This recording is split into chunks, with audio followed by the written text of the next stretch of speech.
was told that our division is basically being dismantled. It's getting Wow. close. And so I had to say goodbye that day. It was my colleagues and I effectively had to Hmm. say goodbye because we were almost all of us were being let go. And that is when I, first of all, was very grateful that when the first round of layoffs had happened, I didn't just sit there and beat myself at the chest thinking, oh, I Hmm. survived because the better one. No, I survived because I was lucky. That was it. I was purely lucky and probably underpaid because those are typically cost decisions. Yes. Um, so I'm glad I took action when I did, because when that um, last layoff occurred that ended up impacting me and resulted in the closure of our division, I had the option to choose. Do I go back to the corporate world? So that was one option I had on the table.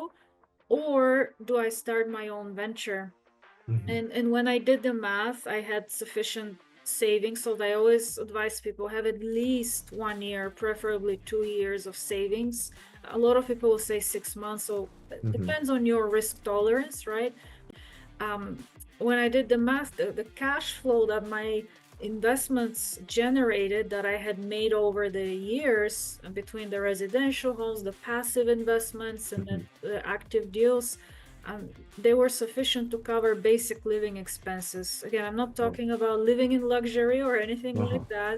So I definitely had to be very mindful of my lifestyle. But when I had that revelation, it was okay. So what's the downside? Is the downside is I fail, right? That's the worst case scenario. And if I do, then I still have the option to go back to the corporate world. Maybe it won't be the same role, it won't be the same pay, but I won't be homeless, right?